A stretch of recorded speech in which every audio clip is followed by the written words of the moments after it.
Despite a lot of talk about bold action to address the climate crisis, including more innovative and transformative solutions, the needs and priorities of our most vulnerable who are on the front lines of the crisis are largely invisible. In March 2022, the Caribbean Climate Justice Alliance was launched as a way to address this injustice, amplify the voices of our most vulnerable in the Caribbean, and call for just and equitable solutions and ensure no one is left behind.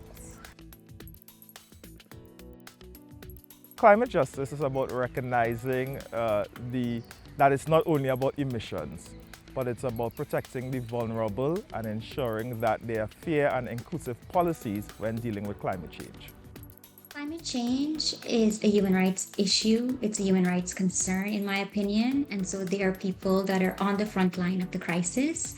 And we know living in the Caribbean, this issue doesn't impact us all equally. We're already facing the impacts. Also entails making sure that solutions for climate change are locally relevant and the inclusion of Indigenous rights are also respected and adhered to.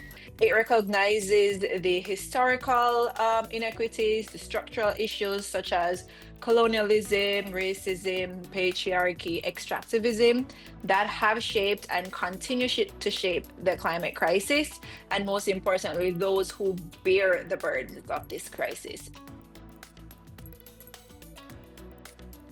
The work at our movement which supports climate justice is the use of the vetiver grass as a nature-based solution. It can be used as a green infrastructure solution in replacement of typical green infrastructure solutions. First, we want to have a climate advocacy training program for our youth, with the 12 enumerators that we had in our first project, to continue with them in developing their capacity. We offer support to the Alliance of Small Island Developing States in international climate negotiations, particularly in relation to the Just Transition Work Program. All of the issues that we advocate for usually has a human rights impact at its core. I really believe as well that partnership and collaboration is really necessary. So throughout the work that we do, we aim to continue building with allies within Guyana and also across the Caribbean. Through different initiatives, we have sought to, center the youth voices, whether it's Indigenous youth, whether it's youth with disabilities, youth in agriculture, youth in different sectors, and see how it is that they have sought to bring a Caribbean perspective on climate justice. To ensure impact and guide its work, the Alliance has jointly developed a Caribbean Climate Justice and Resilience Agenda as a call to action by 2030.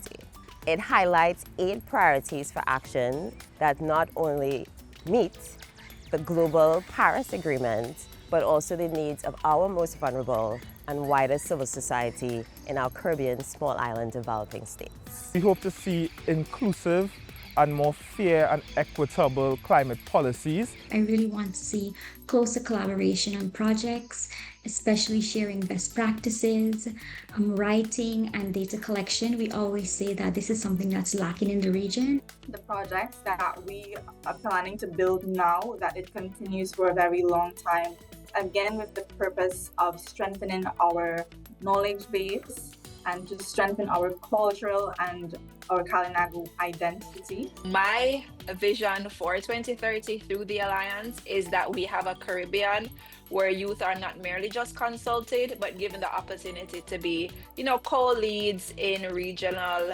national, international climate change spaces. The only way we're going to fight climate change and make sure that climate justice happens is to unite. We all need to come together to address climate change.